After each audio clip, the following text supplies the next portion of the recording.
एक वचन निकाल लो। जी। रोमियो की पुस्तक 3 अध्याय। जी मैम। 19 पद से आखिरी तक, या ऐसा करो 10 पद से पढ़ो आखिरी तक। 10 पद से पढ़ो। रोमियो की पुस्तक उसका 3रा अध्याय 10वें वचन से आखिरी पद तक। रोमियो जैसा 3 अध्याय, हाँ रोमियो 3 अध्याय 10 वचन से पढ़ने में सहायता की जा रही है। हाँ, जैसा लिखा है, कोई धर्मी नहीं, एक भी नहीं, कोई समझदार नहीं, कोई परमेश्वर का खोजने वाला नहीं, सब भटक गए हैं, सब के सब निकम्मे बन गए हैं, कोई भलाई करने वाला नहीं, एक भी नहीं। उनका गला खुली हुई कब्र है, उन्होंने अपनी जीभों से छल किया है, उनके होठों में सांपों का विष है, उनका मुंह श्राप और कड़वाहट से भरा है, उनके पांव लहू बहाने को फुर्तीले हैं, उनके मार्गों में नाश और क्लेश है, उन्होंने कुशल का मार्ग नहीं जाना, उनकी आंखों के सामने परमेश्वर का भय नहीं। हम जानते हैं कि व्यवस्था जो कुछ कहती है उन्हीं से कहती है जो व्यवस्था के अधीन है, इसलिए कि हर एक मुंह बंद किया जाए और सारा संसार परमेश्वर के दंड के योग्य ठहरे, क्योंकि व्यवस्था के कामों से कोई प्राणी उसके सामने धर्मी नहीं ठहरेगा, इसलिए कि व्यवस्था के द्वारा पाप की पहचान होती है।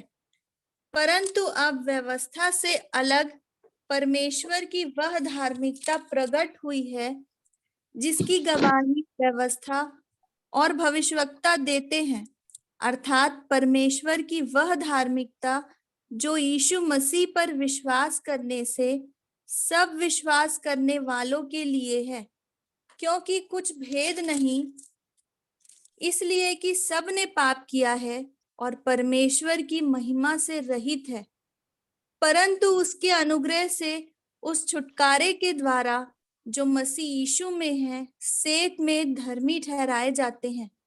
उसे परमेश्वर ने उसके लहू के कारण एक ऐसा प्रायश्चित ठहराया जो विश्वास करने से कार्यकारी होता है कि जो पाप पहले किए गए और जिन पर परमेश्वर ने अपनी सहनशीलता के कारण ध्यान नहीं दिया, उनके विषय में वह अपनी धार्मिकता प्रकट करे, वरन इसी समय उसकी धार्मिकता प्रकट हो कि जिससे वह आप ही धर्मी ठहरे और जो यीशु पर विश्वास करे उसका भी धर्मी ठहराने वाला हो।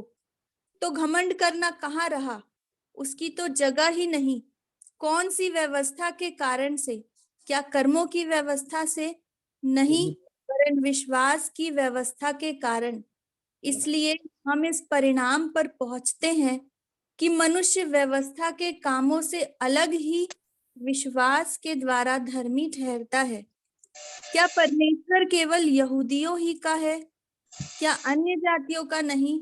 हाँ, अन्य जातियों का भी है, क्योंकि एक ही परमेश्वर है जो खतना वालों को विश्वास से और खतना रहितों को भी विश्वास के द्वारा धर्मी ठहराएगा। तो क्या हम व्यवस्था को विश्वास के द्वारा व्यर्थ ठहराते हैं? कदापि नहीं, वरन व्यवस्था को स्थिर करते हैं। 21 और 22 पद को फिर से पढ़ दो, फिर प्रार्थना करो उसके बाद। परंतु अब व्यवस्था से अलग परमेश्वर की वह धार्मिकता प्रकट हुई है जिसकी गवाही व्यवस्था और भविष्यवक्ता देते हैं, अर्थात परमेश्वर की वह धार्मिकता जो यीशु मसीह पर विश्वास करने से सब विश्वास करने वालों के लिए है, क्योंकि कुछ भेद नहीं। प्रार्थना करो। जी। धन्यवाद, धन्यवाद जीवित, सामर्थी, दयालु, प्रेमी पिता परमेश्वर, मेरे जीवित पिता परमेश्वर, मैं अपने उद्धारकर्ता प्रभु यीशु मसीह के नाम से आपके चरणों में आती हूँ पिता। आपका धन्यवाद देती हूँ इस शाम के लिए, इस समय के लिए पिता, कि आपने इतने अच्छे और धन्य भाग को दिया कि हम वचन की संगति करते हैं और स्वर्गीय बातों को सीख सकते हैं पिता। आपका धन्यवाद देते हैं। पहले हमारे लिए ये माध्यम नहीं था प्रभु, ये संगति नहीं हो रही थी प्रभु जी, लेकिन आपका हृदय से धन्यवाद देती हूँ प्रभु यीशु मसीह कि आपने फिर से वही पुरानी संगति को दिया है जो हम फेसबुक में करते थे प्रभु।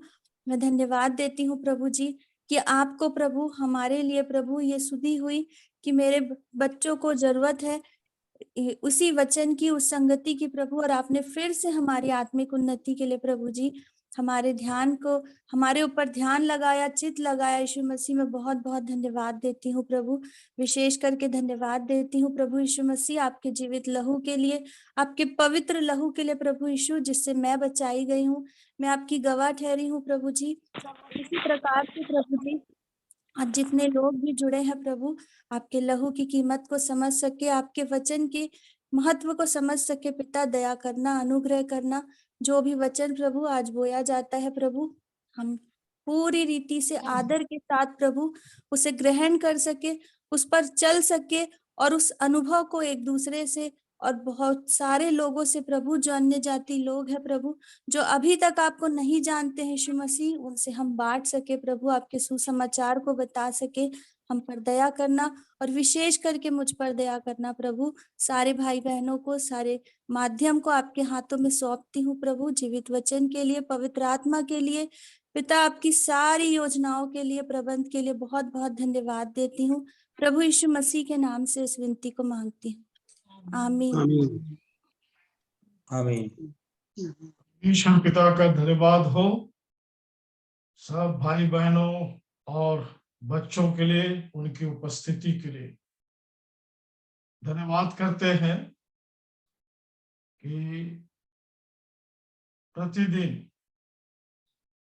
प्रभु अपने बच्चों को इस संगति में लेके आ रहे हैं, और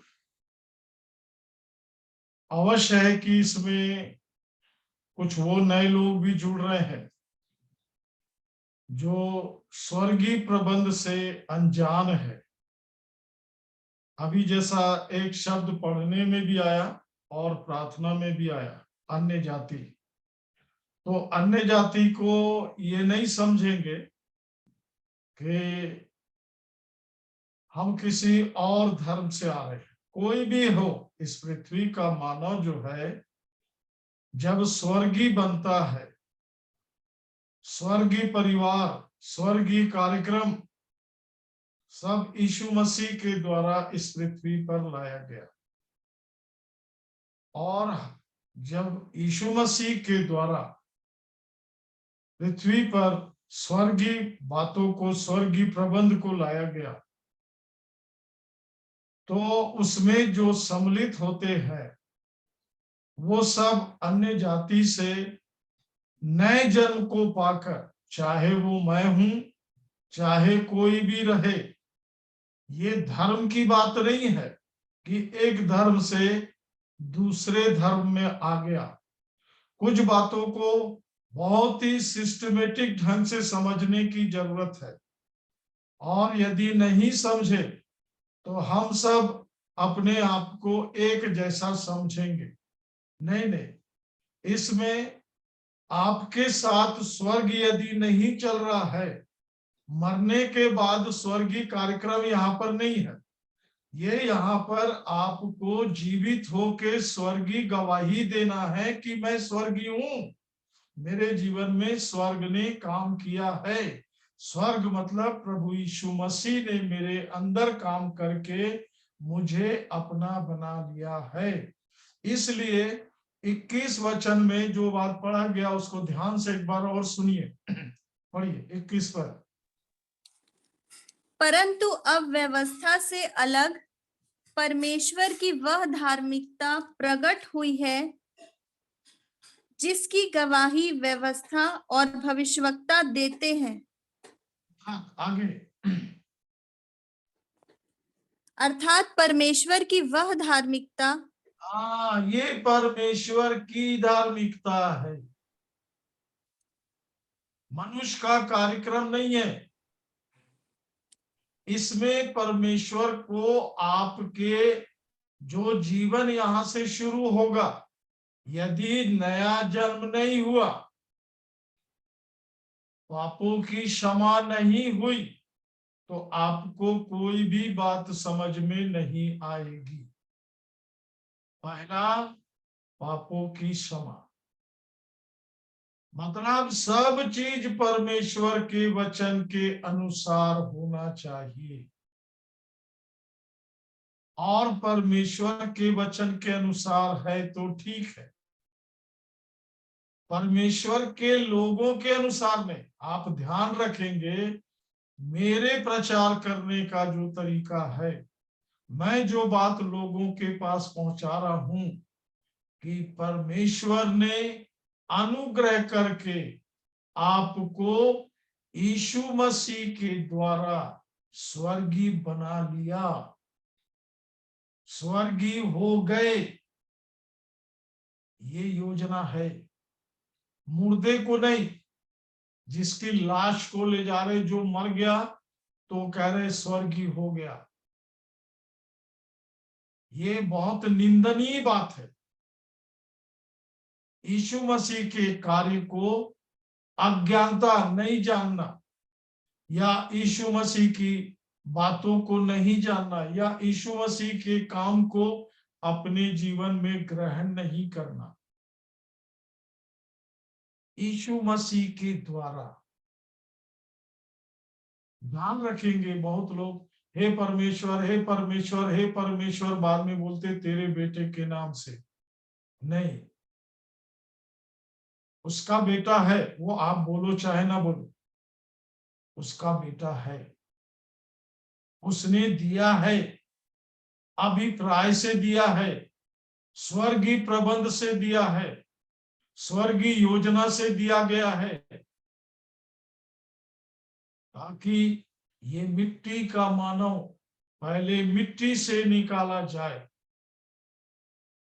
और जब ये परमेश्वर के प्रबंध में आएगा, ये जीवित पत्थर बन जाएगा, और इस पत्थर पर कलीसिया बनाई जा रही है। इसे आपको बहुत ठीक से समझना है, नहीं तो मेरा परिश्रम बेकार हो जाएगा। मैं परिश्रम कर रहा हूं, दिन भर इसी बात में लगे रहता हूं। मिट्टी के मानव से परमेश्वर कुछ भी संबंध नहीं रखेगा, वो एक अलग संसार में है, एक अलग ईश्वर के उसमें शरण में है। वो उसको वहां से निकलना है, और निकालेगा परमेश्वर का वचन।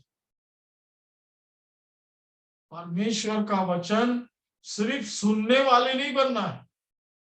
बहुत अच्छा बोलने वाला मिल गया, बहुत अच्छा बोल रहा है तो हम बहुत अच्छा सुन रहे हैं। आपका जीवन परमेश्वर के वचन के अनुसार बदलता चला जाए।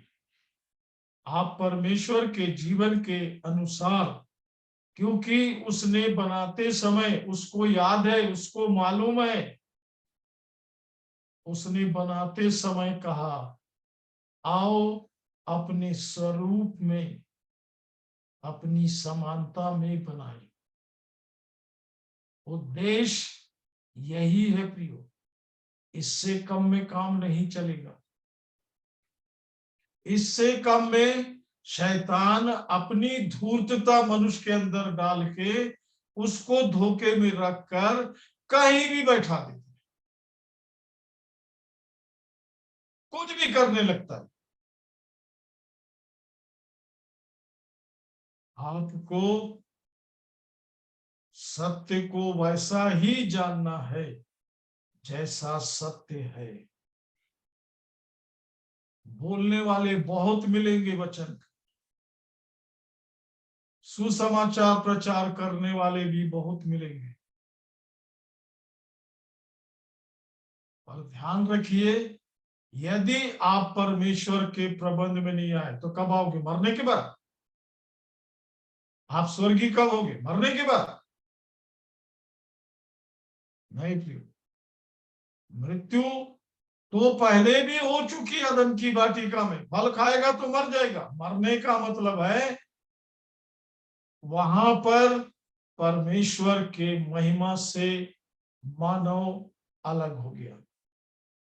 अब वो मनमानी कर रहा है और मनमानी के काम को शैतान करा रहा है, क्योंकि वो शरीर का और इस संसार का ईश्वर है। अब आपको परमेश्वर के योजना में आना है तो ये नए सिरे से काम शुरू होता है और प्रभु यीशु मसीह के द्वारा आपको क्या क्या मिलता है। नहीं मिला तो छोड़ दो, फिर कोई लेना देना नहीं। दुनिया मर रही है, जो सुन रहा है वो भी मरेगा। पर यदि आप परमेश्वर के जन होना चाहते हैं, आपको परमेश्वर के प्रबंध में आना। इसलिए बहुत अच्छे से जानना है कि परमेश्वर का प्रबंध क्या है, क्योंकि शैतान ने कभी नहीं बोला मैं शैतान हूं। उसने हमेशा कहा मैं ईश्वर हूं। और वो कहां पर है? दूसरा थिस्सलुनीयों दूसरा अध्याय, इसके विषय में मैं आपको खुल के बाद में बताऊंगा। पूरी बातें आपके सामने रखूंगा। पहले मैं आपको परमेश्वर के प्रबंध को बता दूं। दूसरा थिस्सलुनीयों दूसरा अध्याय दूसरे पद से पढ़िए। किसी भी, यहां तक कि आप अपने शरीर के धोखे में नहीं आना। पढ़ो दूसरा थिस्सलुनीयों दूसरा अध्याय दूसरे वचन से।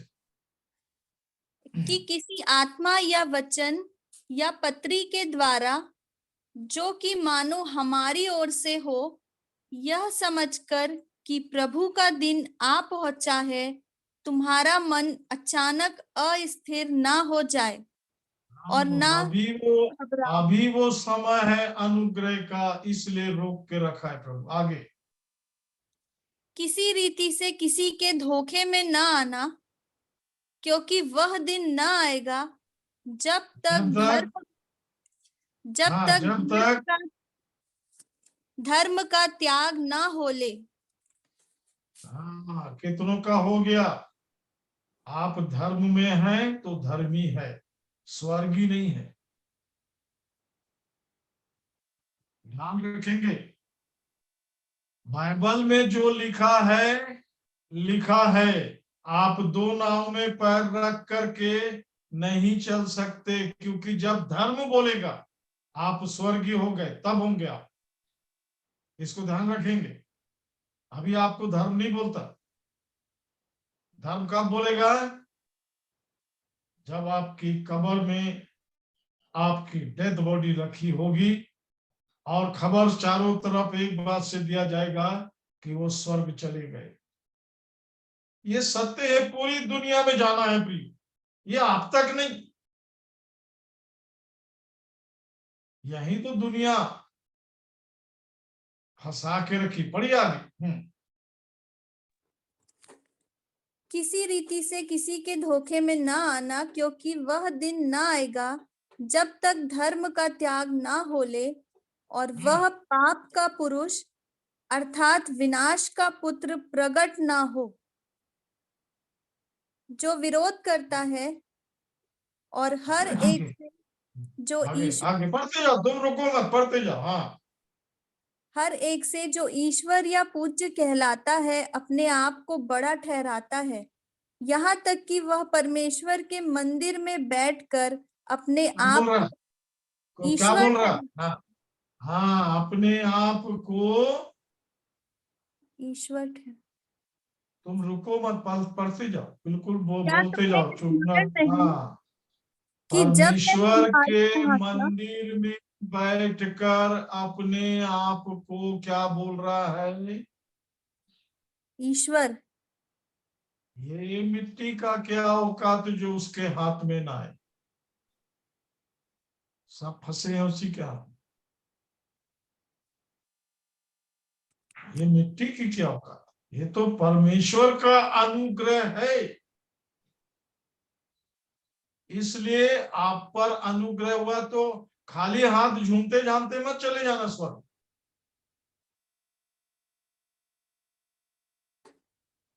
क्योंकि इन बातों को जानने के लिए शैतान ने बुद्धि अंधेरी कर दी है।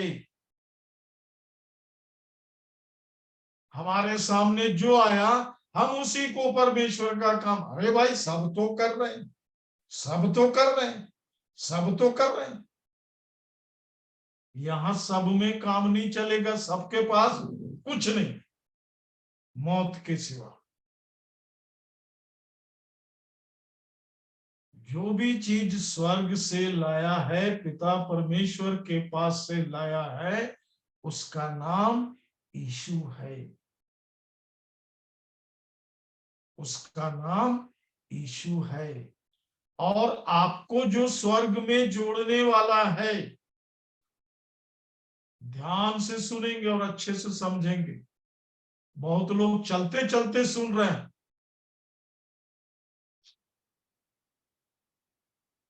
वो है पुनरुत्थान की सामर्थ। अब आप परमेश्वर के जन बनाए जाएंगे। यीशु के पीछे घूमने से कोई भी परमेश्वर का जन नहीं बना, ध्यान रखेंगे। उसने हर किसी से कहा, जा फिर से पाप मत करना।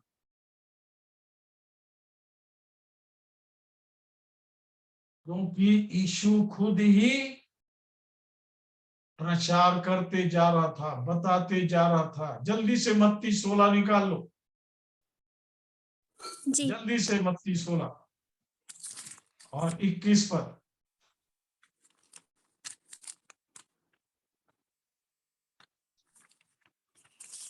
21 पर मत्ती जल्दी 16 जल्दी पढ़ो।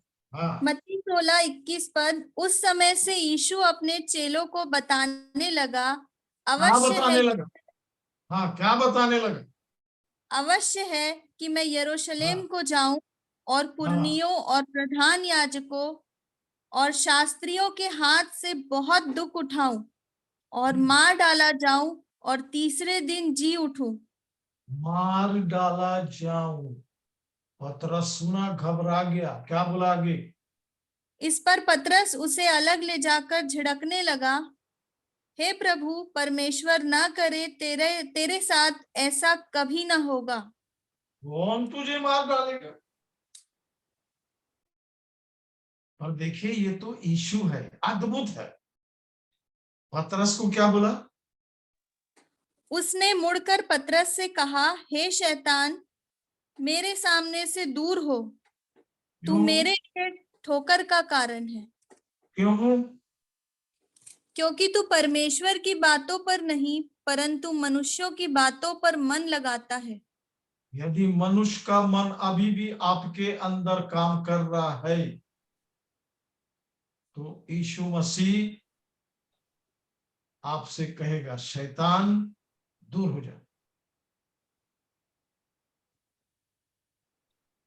क्योंकि उसने 20 पद में क्या कहा, पढ़ो 20 पद।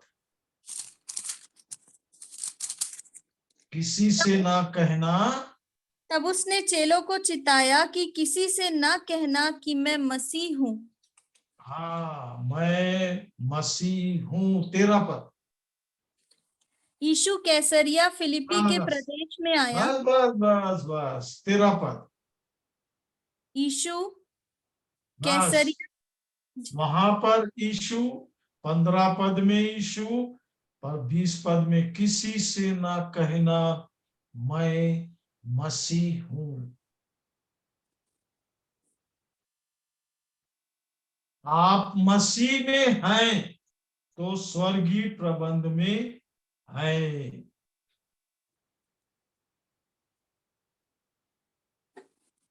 आप मसीह में हैं तो आप यीशु के जितने काम करना था वो आपके जीवन में हो गया, और नहीं हुआ तो अभी लटके रहो यीशु में, क्योंकि यीशु के साथ आपको कहा जाना है। रोमियो 6 अध्याय जी 4 वचन, ये तीसरा पद से पढ़ो। जी। रोमियो 6 अध्याय तीसरा वचन, क्या तुम नहीं जानते कि हम सब जिन्होंने मसीह यीशु का बपतिस्मा लिया उसकी आपको मृत्यु मालूम है सबने बपतिस्मा लिया, सब बपतिस्मा लिए, पर आगे क्या लिखा है? उसकी मृत्यु का बपतिस्मा लिया, अतः मेंबर बनने का बपतिस्मा नहीं। ये जो कर रहे हैं वो भी बचे रहें, सावधान रहें, क्योंकि जब सत्य है तो झूठ पे आप क्यों चल रहे? क्योंकि आपको सत्य सुनना पड़ेगा, क्योंकि सत्य है। क्या है सत्य? आगे, अतः उस मृत्यु का बपतिस्मा पाने से हम उसके साथ गाड़े गए। यदि आपका पुराना जीवन नहीं गाड़ा गया, आगे पढ़िए। ताकि जैसे मसीह पिता की महिमा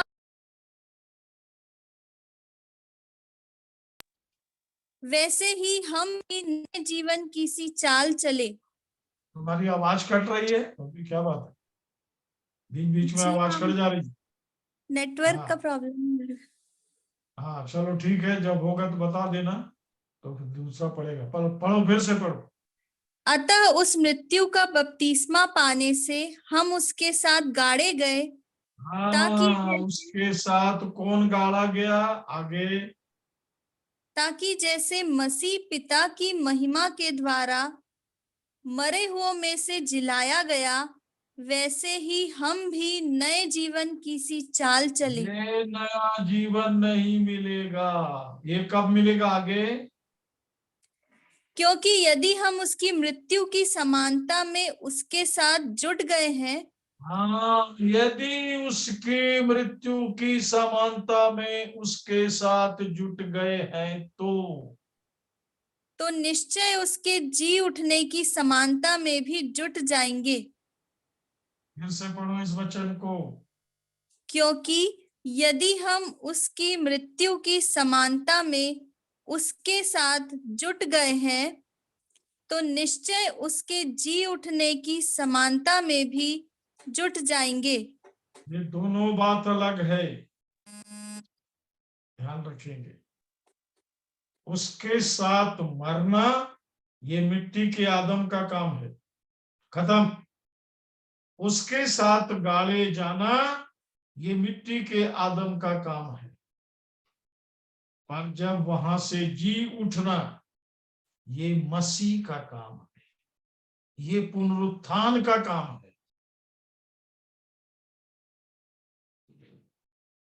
इसके लिए इसको जिसने लिखा वो लेखक फिलिपियों को भी क्या बोल रहा है? फिलिपियों 3 अध्याय जी 6 वचन से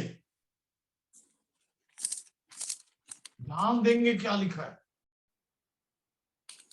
फिलिपियो 3 अध्याय 6 अध्याय वचन से, 6 वचन से, उत्साह के विषय में यदि कहो तो कलीसिया का सताने वाला, और व्यवस्था की धार्मिकता के विषय में यदि कहो तो निर्दोष था।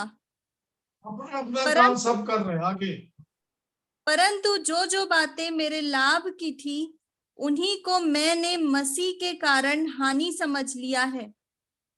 मसीह के कारण। आगे, वरन मैं अपने प्रभु मसीह यीशु की पहचान की उत्तमता के कारण सब बातों को हानि समझता हूँ, यहाँ पर कुछ पकड़ाने के लिए आपको लाया हूं। आगे, जिसके कारण मैंने सब वस्तुओं की हानि उठाई और उन्हें कूड़ा समझता हूँ, जिससे हम कहीं मैं कूड़ा तो नहीं बटोर रहे, हम कहीं कूड़ा तो नहीं बटोर रहे जिससे एक दिन छोड़ के जाना पड़ेगा। आगे, मसीह को प्राप्त करूं।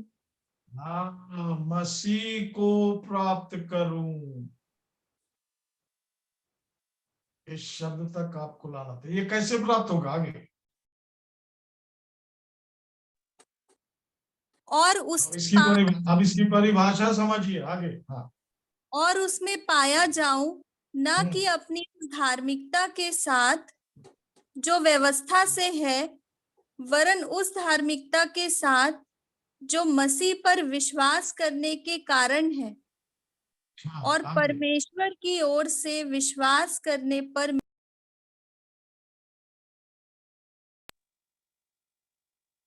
कि मैं उसको और उसके मृत्युंजय की सामर्थ्य को और उसके साथ दुखों में सहभागी होने के मर्म को जानूं, इस लाइन और को फिर से पढ़ो, इस पद को फिर से पढ़ो। ताकि मैं उसको और उसके मृत्युंजय की सामर्थ्य को उसकी मृत्युंजय की सामर्थ्य को, आगे, और उसके साथ दुखों में भागी होने के मर्म को जानूं, कि आगे, और उसकी मृत्यु की समानता को प्राप्त करूं, यहाँ कि मैं देखिए, यदि आप यीशु का अनुसरण करके चलेंगे तो पौलुस भी आपकी मदद कर रहा है कि मैं उसकी मृत्यु की समानता को प्राप्त करूं। वो हमारे पापों के लिए मरा और हमें धर्मी ठहराने के लिए जी उठा। ये जी उठने के साथ, पुनरुत्थान की सामर्थ के साथ, आगे लिखा है देखिए, कि मैं किसी भी रीति से मरे हुओं में से जी उठने के पद तक पहुंचूं। ये यहाँ तक पहुंचने वाला ही परमेश्वर का स्वर्गीय जन है।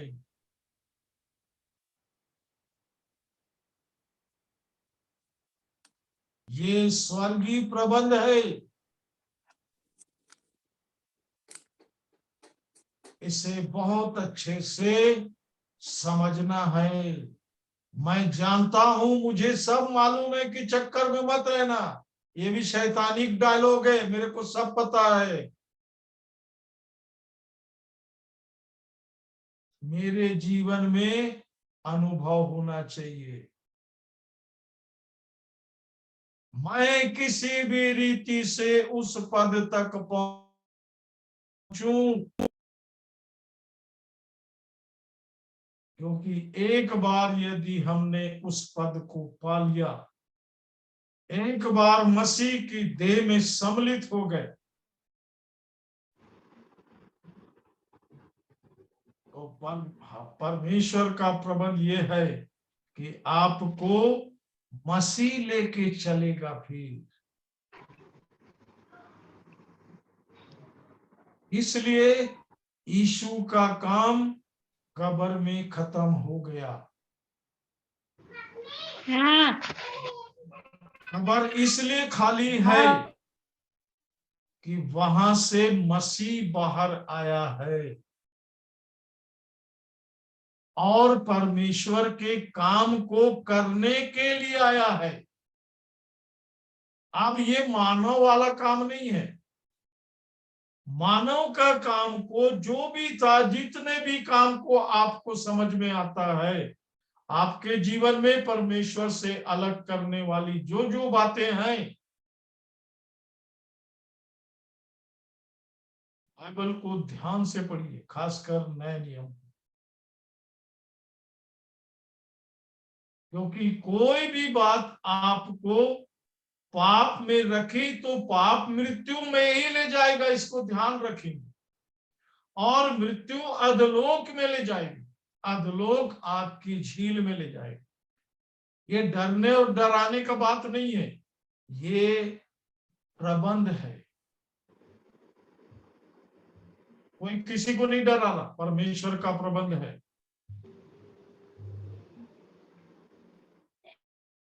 क्योंकि पाप के रहते आप परमेश्वर की योजना में किसी भी प्रकार से नहीं आ सकते, क्योंकि उसने पाप के लिए, उसको मालूम है, एक पवित्र देह को बलिदान किया है, उसे मालूम है। इसलिए वो कोई समझौता किसी प्रकार से क्योंकि कोई समझौता का विषय भी नहीं है प्रियो। मिट्टी मिट्टी में ही जाएगा, इसका काम खत्म। यदि आप मिट्टी से नहीं निकले आप फंस जाएंगे। और इसलिए मिट्टी से निकालने का जो काम है,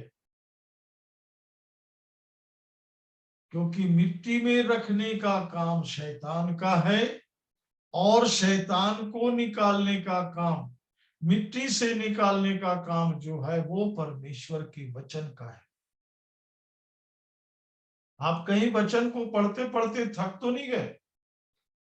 ये प्रतिदिन का जीवन है, पढ़ते रहिए, आपको समझ में आए चाहे मत आए। ये तो आपको सोते चलते उठते बैठते नहाते धोते किसी भी समय पवित्र आत्मा ठोक देगा कोई भी वचन आपके अंदर। मेरे इतने साल का जो अनुभव है वो यही है।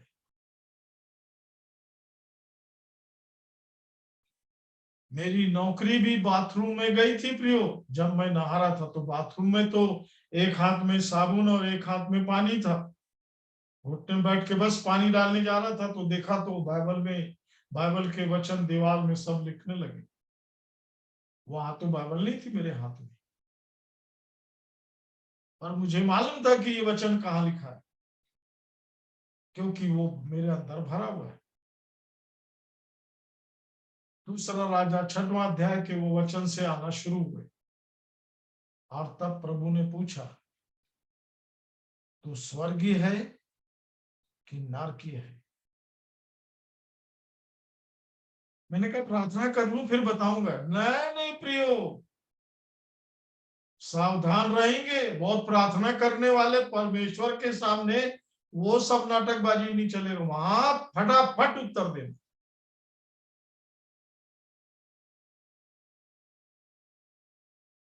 क्योंकि मुझे वो वचन दिख रहा था, बस प्रभु दिखाई दे रहे थे, उसकी उपस्थिति दिखाई दे रही थी। मुझे मेरा पत्नी बच्चा परिवार कुछ नहीं दिख रहा था। आज बहुत से लोग पत्नी परिवार बच्चे में ही गोल गोल घूम रहे। घूमते रहो घूमते रहो, बहुत आशीष मिले तुम। क्योंकि जब तुम मारोगे तो ये भी सब तुम्हारे साथ मारेंगे। नहीं, इसलिए बुद्धिमान बनना है, वो स्वर्गीय बुद्धि है। ये बुद्धि तो भ्रष्ट करके रखी है, ये तो चलने ही नहीं देगी। इसलिए धन्यवाद दो कि कोई ये बात को बोल रहा है, नहीं तो सब हम लोग परमेश्वर के लोग हैं, एक दिन वो आएगा हमको ले जाए। कहां ले जाए? तेरे घर में ले जाए। किसने बताया आप परमेश्वर के लोग? आपको निश्चयता होना, आपको इसकी जानकारी चाहिए। तो आप परमेश्वर के परिवार में आने की पहली जानकारी, पहला पत्रस पहला अध्याय, मैं आपको रिपीट कर रहा हूं, बहुत से भाई बहन को सालों साल से सुने हैं, पर आज मैं देख रहा हूं कुछ नए लोग। इसलिए अब ये आपकी ड्यूटी है कि आप भी दूसरों को बताना, आपको मालूम होना चाहिए। पहला पत्रस पहला अध्याय 23 वचन। पहला पत्रस पहला अध्याय 23 वचन, क्योंकि तुमने नाशवान नहीं पर अविनाशी बीज से परमेश्वर के जीवते और सदा ठहरने वाले वचन के द्वारा नया जन्म पाया है। इस पृथ्वी का स्वभाव है, अभी आप पृथ्वी में है, बिना बीज के कोई जीवन नहीं आता। जीवन की बात हो रही ना, जीवन की बात। कोई धर्म की बात करता है ना तो बोला बैठ जा भैया, चुपचाप बैठ थोड़ी देर तक, इससे आगे तू जानता नहीं, मालूम हो गया। बिना बीज के, कौन सा बीज है ये? फिर से पढ़ो 23 बार, देखिए कौन सा बीज है? कि तुमने नाशवान नहीं पर अविनाशी बीज से कौन सा बीज है ये? अविनाशी। हाँ, सबको मालूम होना चाहिए कि जब आपके अंदर अविनाशी बीज जा रहा है तो आपको क्या बनाएगा? ये अविनाशी बीज बनाएगा, अविनाशी जीवन बनाएगा आपका। हाँ, पढ़ो 23 पर फिर से। क्योंकि तुमने नाशवान नहीं पर अविनाशी बीज से परमेश्वर के जीवते और सदा ठहरने वाले सदा ठहरने वाले वचन के द्वारा, वचन का नया जन्म पाया है। और यदि नया जन्म नहीं हुआ तो, जल्दी में था इसलिए उसने 24 पद में लिख दिया। देखिए क्या लिखा, क्योंकि हर एक प्राणी घास के समान है और उसकी इसको सारी ध्यान रखेंगे। हर एक प्राणी घास है। घास की दशा क्या है आगे? और उसकी सारी शोभा घास के फूल के समान है। हाँ, घास सूख जाती है और फूल झड़ जाता है, यार मैं क्या चीज प्रचार कर रहा हूं आपके सामने आगे। परंतु प्रभु का वचन युगानुयुग स्थिर रहता है। और ये यही आपके समाचार का अंदर, वचन। हाँ, ये आपके अंदर युगानुयुग के लिए डाला जा रहा है, अनंत जीवन के लिए डाला जा रहा है। आप परमेश्वर के प्रबंध में आ जाएं, इसलिए ये बीज जब आपके अंदर काम करेगा, जब इस जीवन को आप पाएंगे तो सब बात आपके समझ में आती चली जाएगी।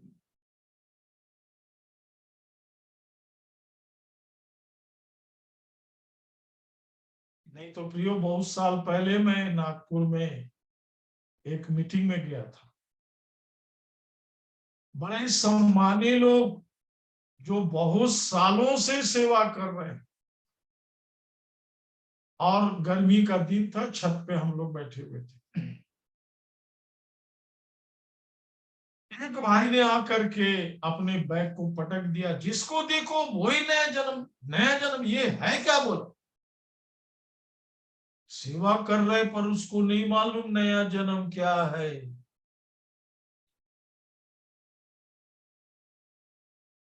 ये भी नहीं, मैंने उससे कहा बैठो, मैं बताता हूं नया जन्म क्या है, क्योंकि मैंने वो जीवन पाया है, मेरे पास उसकी गवाही है।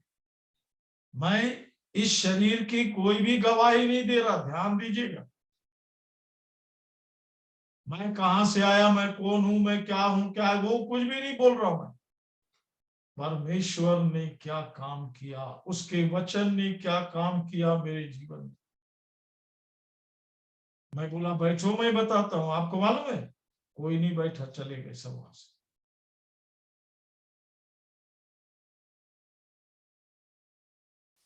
क्यों? मेरे पास तो ऐसी ऐसी गवाही है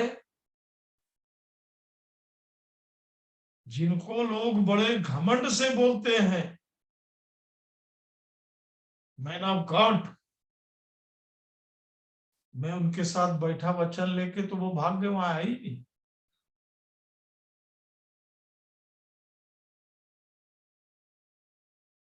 ये तो आप लोग बैठ के सुन रहे हो, धन्यवाद।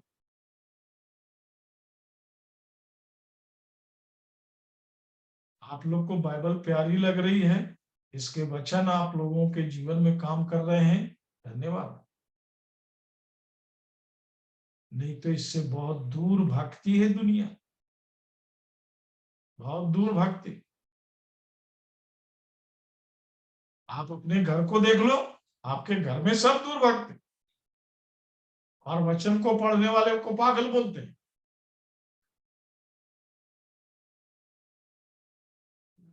आगे सठिया गया, इसलिए बाइबल लेके बैठे रहे।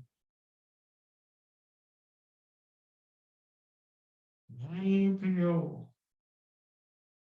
मैं परमेश्वर के किए हुए काम को, जो पृथ्वी पर यीशु ने किया और स्वर्ग में जो मसीह कर रहा है आज और अभी इसी वक्त,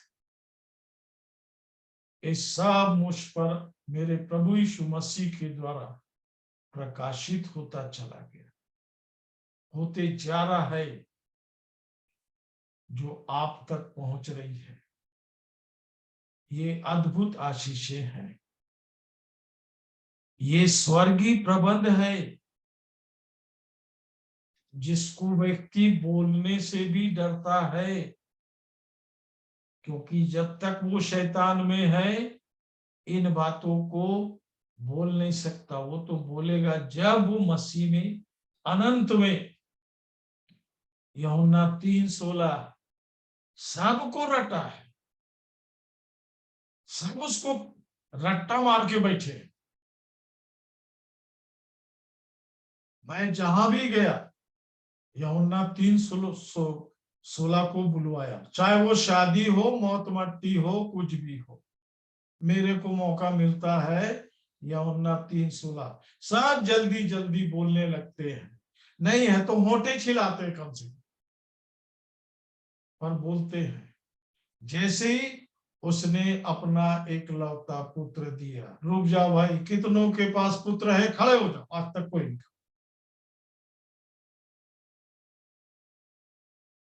ये गवाही आपकी भी मत हो। आपके पास में परमेश्वर का पुत्र है।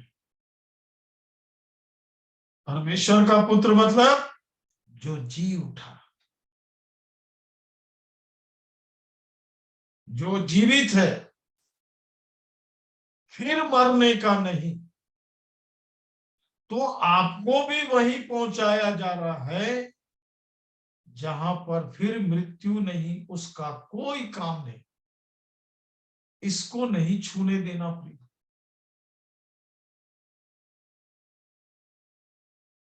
शैतान से बहुत ऊपर लेके जा रहा है प्रभु आपको, और यहां तक आपको स्वर्गदूतों से भी बहुत ऊपर रखा है, क्योंकि उसने किसी स्वर्गदूत को नहीं कहा तू मेरा बेटा है।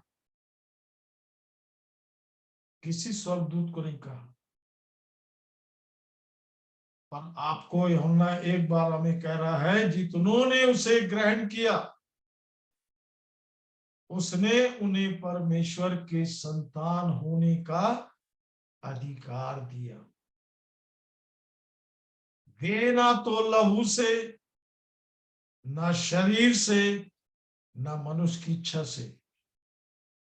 ध्यान रखेंगे आप इसको, अपने जीवन के विषय में बस सतर्क रहिए। बाइबल अभी यदि बात नहीं कर रही है, एक दिन जरूर आपसे बात करेगी। बाइबल को वहां तक पढ़िए जब तक वो बात करना शुरू ना करे, क्योंकि परमेश्वर का वचन जीवित है, परमेश्वर का वचन प्रबल है, परमेश्वर का वचन हर एक दोधारी तलवार से भी बहुत चोखा है। उसको सब बातें मालूम है, क्योंकि वो परमेश्वर का वचन है। यूहन्ना 1:1 में दिया है, आदि में वचन, वचन के साथ परमेश्वर। बड़ा अच्छा लगता मुझे इसको पढ़ने, वचन के साथ परमेश्वर, और आपके अंदर चला गया तो मैं तो एक दिन सिर पकड़ के बैठा रहा बहुत देर तक कि परमेश्वर मेरे लिए इतना छोटा बन गया कि वचन में घुस गया कि तेरे अंदर वचन जाएगा तो वचन तो बाहर रह जाएगा, पर मैं तेरे अंदर पहुंच जाऊं। मैंने कहा वाह प्रभु आपका प्यार, हाँ प्रभु आपका प्रेम अद्भुत है। इससे बड़ा अनुग्रह क्या चाहिए कि प्रभु मेरे अंदर आ गया, परमेश्वर मेरे अंदर आ गया। उस पर भी यूहन्ना 1:5 में एक बात लिखा है, पढ़ लीजिए जरा यूहन्ना 1:5। यूहन्ना 1:5, ज्योति अंधकार में चमकती है और अंधकार ने उसे ग्रहण न किया। बड़ा अजीब बात है। कौन कौन सा अंधकार है प्रियो जहां पर आप बटन दबा दें और लाइट आ जाए और अंधकार ना जाए? मनुष्य इतना धोखे में, अंधकार में रहने का आदी है। आगे पढ़िए, आगे पढ़िए। एक मनुष्य परमेश्वर की ओर से आ उपस्थित हुआ जिसका नाम यूहन्ना था।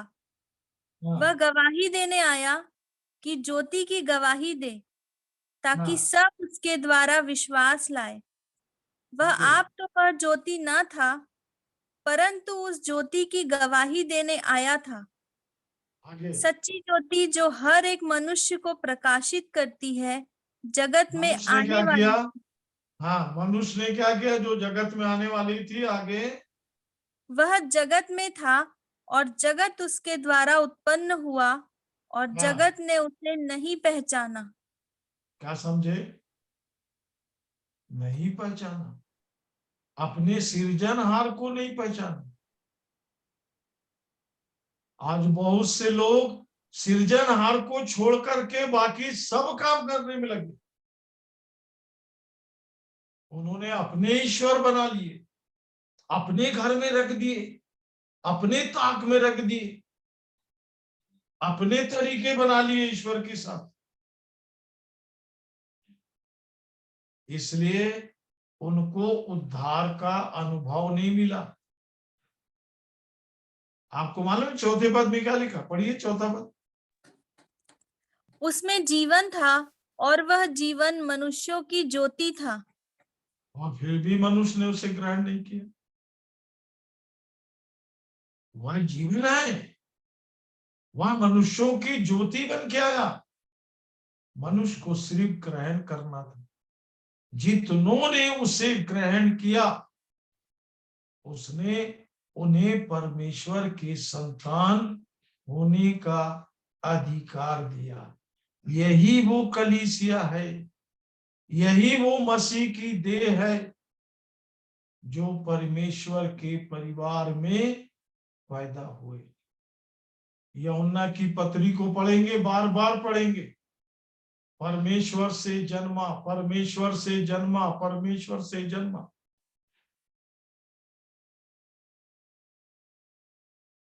बार बार आया है। बहुत से लोग हैं जो संसार पर विजय नहीं पा सके। संसार उनको ले गया खींच के। और पहला यूहन्ना 5 में क्या लिखा है? पढ़िए, पहला यूहन्ना 5 पहला पद।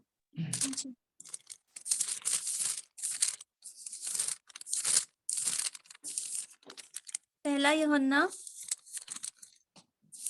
5 अध्याय पहला पद।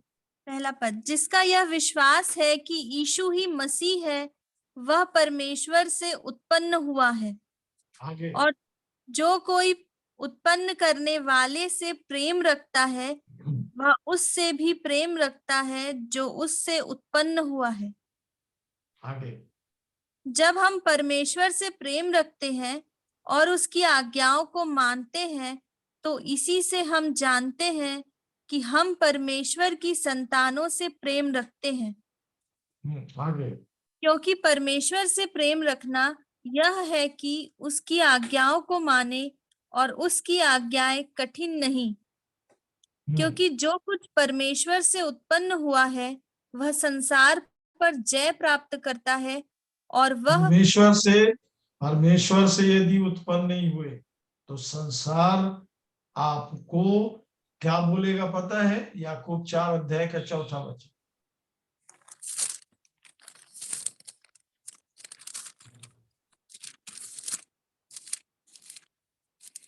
याकूब 4 का 4 4। पद। हे व्यभिचारिणियों, क्या तुम नहीं जानती कि संसार से मित्रता करनी परमेश्वर से बैर करना है? क्यों ऐसा लिखा है अतः यहाँ पर? क्यों ऐसा लिखा है? दूसरा पत्रस पहला अध्याय 4था वचन। दूसरा पत्रस पहला अध्याय 4था वचन। जिनके द्वारा उसने हमें बहुमूल्य और बहुत ही बड़ी प्रतिज्ञाएं दी है। ताकि इनके द्वारा तुम उस सड़ाहट से छूटकर जो संसार में बुरी अभिलाषाओं से होती है ईश्वरीय स्वभाव के संभागी हो जाओ। यदि आप संसार से निकलने में जय पा लिए तो आप सीधे ईश्वरी स्वभाव में आ गए। ये सब ईश्वरी प्रबंध है मेरे प्रियो। ये काम आप नहीं कर सकते, आपसे नहीं होगा। और यदि ईश्वर ने अपने स्वभाव में आपको नहीं लाया तो आप शैतान के पुर्जे हैं जिनको वो इस्तेमाल करते रहे।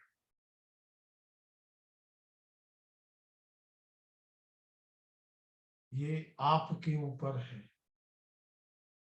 आपने यदि परमेश्वर के परिवार में जन्म लेंगे, पत्रस की खुली है, इसको एक वचन पढ़ के प्रार्थना करेंगे। पहला पत्रस पहला अध्याय पहले वचन से पढ़िए, बहुत अद्भुत है। बहुत पत्रस को यीशु के साथ घूम घूम के और यीशु को मरते हुए देख करके, यीशु को जी उठे हुए देख करके बहुत अनुभव मिला। एक दिन पत्रस पे बात करेंगे अपन। बहुत अद्भुत व्यक्ति है। इसके जीवन में प्रभु ने बहुत बड़े बड़े काम किए। देखिए क्या बोल रहा है पहले पद से। पहला पत्रस पहला अध्याय पहले वचन से। पत्रस की ओर से जो यीशु मसीह का प्रेरित है, उन परदेशियों के नाम जो पुंतुस, गलातिया, कप्पदूकिया, आसिया और बिथुनिया में तितर बितर होकर रहते हैं और परमेश्वर पिता के भविष्य ज्ञान के अनुसार आत्मा के पवित्र करने के द्वारा आज्ञा मानने और यीशु मसीह के लहू के छिड़के जाने के लिए चुने गए हैं। हाँ, अलग किए गए हैं। आगे। तुम्हें अनुग्रह और शांति बहुतायत से मिलती रहे। हमारे ध्यान देना कि वो क्यों चुना है।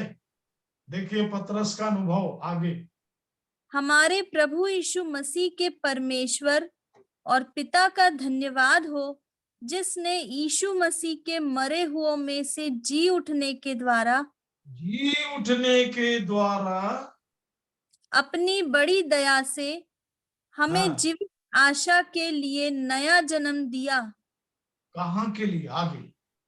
अर्थात एक अविनाशी और निर्मल और अजर मिरास के लिए जो तुम्हारे लिए स्वर्ग में रखी है। ये जीवन यदि है तो ये स्वर्ग में है, अजर मिरास में है। ये तो सब जलाया जाएगा, यहाँ हर चीज जला दी जाएगी। मैं तो धन्यवाद करता हूं उन प्रियों के लिए भी जिनके हाथ में बाइबल आ गई है। वो खुश नसीब हैं जिन्होंने बाइबल पकड़ लिया। नहीं तो वर्मा जी कहाँ रहते, बाइबल हाथ में आती।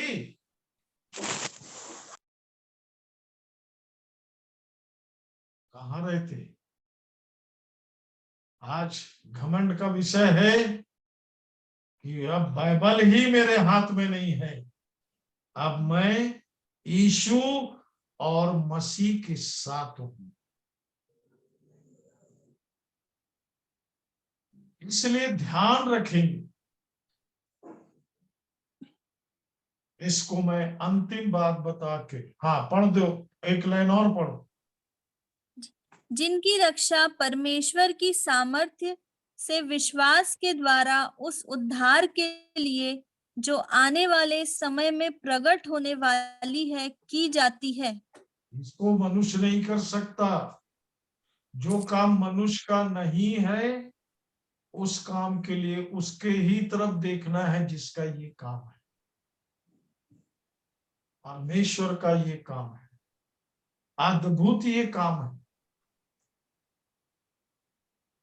और इसलिए पतरस ने ही कहा, हम यहाँ पर विदेशी, परदेशी और मुसाफिर हैं। 1:17 में है क्या? पढ़ना जरा। जब तक पहला और अध्याय जब कि 17 वचन।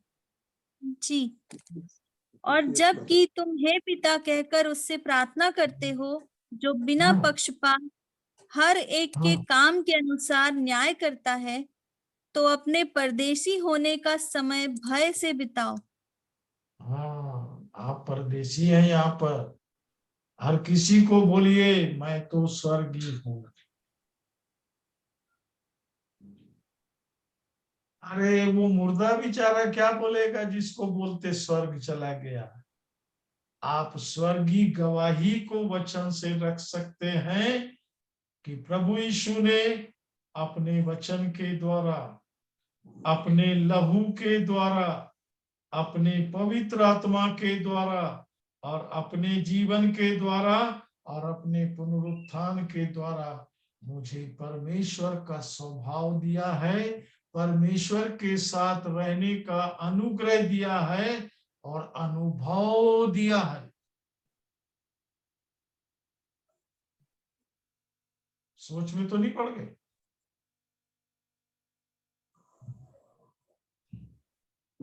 कि मुर्दों के साथ बैठने की आदत है तो अभी भी लालसा लगी कि कहीं जाके संगति करे मुर्दों की। फिर पुनरुत्थान की भाषा को नहीं समझेंगे आप। समझ में आ रही पुनरुत्थान की भाषा? मसीह में आप जब होंगे, और इसलिए प्रियो चेले देखते रह गए, वो नहीं जा सके, मसीह चला गया। प्रेरितों के काम 1 अध्याय 9 वचन, वो आप बाद में पढ़ लेना।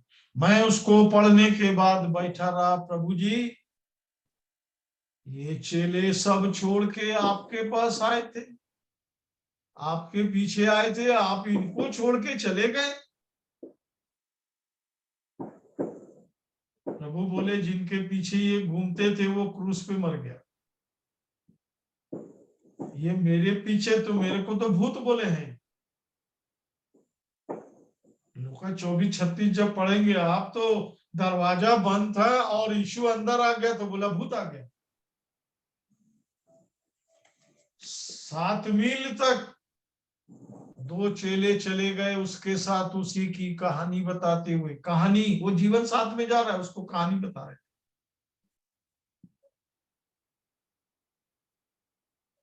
ये लोग मेरे साथ नहीं रहे। आप ही हो। ये तो जब प्रेरितों की पुस्तक शुरू हुई तब पवित्र आत्मा ने उनको निश्चयता दिया, पवित्र आत्मा ने उनको छाप दिया कि तुम परमेश्वर की संतान हो। और इसलिए उन सब की गवाही को आप सुनेंगे। वो उठाए जाने को तैयार थे, पर उनको मालूम है कि मसीह इसलिए गया कि सारे काम को स्वर्ग में व्यवस्थित करके, क्योंकि वो स्वर्ग से आया था, स्वर्ग में चला गया। अब कलीसिया जाएगी, मसीह की देह जाएगी। कलीसिया कौन है? जिनमें ये 5 गुण है, ये आपके साथ साथ चलते हैं। आप स्वर्गीय हैं तो आपके साथ स्वर्गीय चीज चलेगी ना भाई। मिट्टी का कार्यक्रम नहीं है उसका, उसको कलीसिया नहीं बोलते। वो कोई भी कुछ बोलते रहे, सत्य तो आपको मालूम होना चाहिए। क्योंकि मैंने यीशु मसीह में, पवित्र आत्मा में और उसके वचन में सत्य को पाया है। सत्य, परमेश्वर और पवित्रता को। प्रभु यीशु हम पर अनुग्रह करे। आइए हम प्रार्थना करेंगे। भानु भाई चलो प्रार्थना करो आप। जी आइए प्रार्थना करते हैं।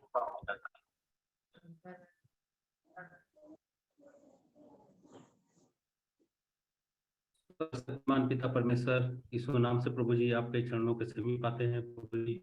धन्यवाद धन्यवाद करते हैं पिता परमेश्वर आज के विशेष दिन के लिए, जहाँ हम सब ऑनलाइन पिता परमेश्वर आपके वचन को सुनने के लिए एकत्रित हुए हैं पिता परमेश्वर, और आपकी जो अद्भुत अद्भुत भेद भरी बात को पिता परमेश्वर भाई अनिल के नाम से पिता परमेश्वर उसके द्वारा होके हम सब से बातचीत करते हैं पिता परमेश्वर, इसके लिए धन्यवाद धन्यवाद करते हैं प्रभु जी। सचमुच पिता परमेश्वर आपका जो अद्भुत प्रबंध है पिता परमेश्वर, स्वर्गीय प्रबंध है प्रभु जी, जो आज तक हम सब के बीच में छिपी रही पिता परमेश्वर, वो तो भाई अनिल के द्वारा जो हम सब में प्रकाशित कर रहे हैं पिता परमेश्वर, हम धन्यवाद करते हैं।